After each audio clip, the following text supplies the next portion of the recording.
क्या जो सामान बेचते हैं तो उसमें बेचने में उधार और नक़द का कोई फ़र्क है कि नहीं, या जो है उधार पर बेचते हुए क्या हम चीज़ों को महंगा बेच सकते हैं कि नहीं, कि नक़द के लिए अलग रेट हो और उधार के लिए अलग रेट हो। तो जी हाँ, बिल्कुल दोनों के जो है दोनों में फ़र्क है। दोनों जो है आप अलग अलग बेच सकते हैं। आप अपना सामान नक़द पर भी बेच सकते हैं, उधार पर भी बेच सकते हैं, लेकिन उधार पर बेचने के लिए जो है कुछ शराइत हैं। सबसे पहली शर्त यह है कि ख़रीद और फ़रोख्त के वक़्त कोई एक कीमत मुतय्यन कर ली जाए कि ये जो चीज़ आप ले रहे हैं आप उधार पर लेंगे या नक़द पर लेंगे, ये बात सबसे पहले मुतय्यन कर ली जाए। दूसरी बात यह है कि कीमत फ़रोख्त जो बाहमी रज़ामंदी से तय हो जाए। मिसाल के तौर पर घड़ी ले लो, बाहमी रज़ामंदी से मैं ये घड़ी बेचना चाहता हूँ 5,000 रुपये की, अगर आप लेने पर राज़ी हैं तो आप ले लें। तो बाहमी रज़ामंदी से जो है कीमत फ़रोख्त जो तय हो जाए वो मुतय्यन हो जाएगी, वही फिर वो मुकर्रर होगी। उसके बाद ऐसा नहीं हो कि हम अपनी तरफ से खुद जो है मैं कहूँ नहीं 5,000 की बात हुई थी अभी 6,000 आपने देना है, नहीं। पहली चीज़ उधार और नक़द की तयन की जाए। दूसरी चीज़ कीमत जो बाहमी रज़ामंदी से तय हो जाए उसको तय कर लिया जाए, मुतय्यन कर लिया जाए। तीसरी चीज़ जो है उधार की मुद्दत। ये जो घड़ी 5,000 की मैंने आपको दी है, आप कितने अरसे में आप मुझे इसके पैसे, 1 महीने बाद, 15 दिन बाद, 10 दिन बाद, 1 हफ्ते बाद आप मुझे इसके पैसे देंगे। 3 शर्तें हो गई। चौथी शर्त यह है, अगर आप मुझे कहते हैं कि ये जो घड़ी है मैं लेना चाहता हूँ किस्तों पर, मैं आपको हर जुम्मे पे ये 1,000 रुपये दूंगा, तो जब आप मुझे हर जुम्मे पे 1,000 रुपये देंगे तो 5 जुम्मे में आप 5,000 रुपये अदा कर लेंगे।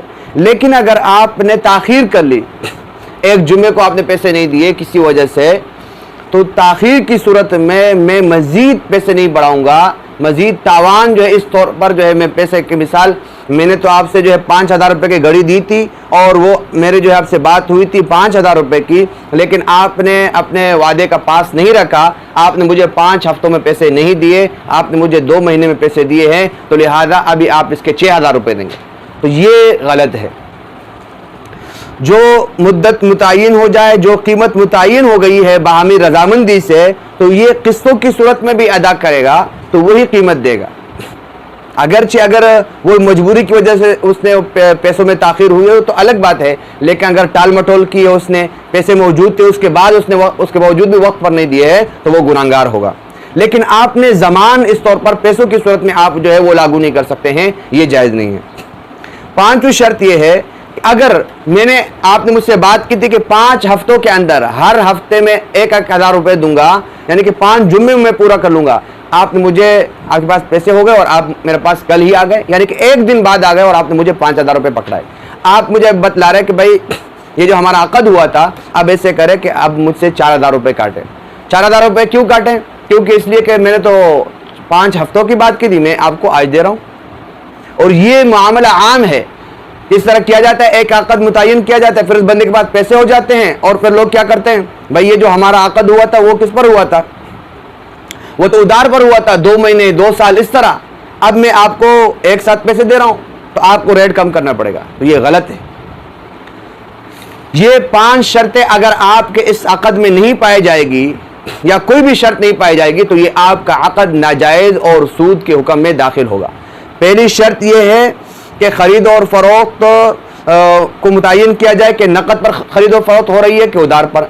दूसरी शर्त यह है कि बाहमी रज़ामंदी से जो कीमत मुतय्यन हुई है, मिसाल के तौर पर 5,000, तो वो मुतय्यन कर ली जाए। तीसरी शर्त यह है कि उधार की मुद्दत मुतय्यन की जाए।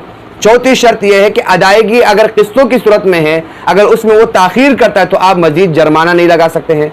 5वीं शर्त यह है कि अगर वो जो मुद्दत उसने मुतय्यन की थी, मिसाल 1 साल 2 साल, वो जल्दी पैसे लेकर आए, मिसाल के तौर 1 महीने में, तो तब भी इस सूरत में ये नहीं हो सकता है कि वो ये कहे कि मैं 2 साल मैंने आपको कहा था, अभी मैं 1 महीने के अंदर पैसे दे रहा हूँ, आप मुझे जो है इसकी कीमत कम कर ले, तो ये नहीं होगा। जो कीमत बाहमी रज़ामंदी से मुतय्यन हो गई है वही जो है कीमत मुतय्यन होगी, वही मुकर्रर होगी। तो लिहाजा ये 5 शर्तें हैं, अगर इनमें से कोई भी शर्त नहीं पाई जाएगी तो ये अक़द नाजायज़ और सूद के हुक्म में दाखिल होगा।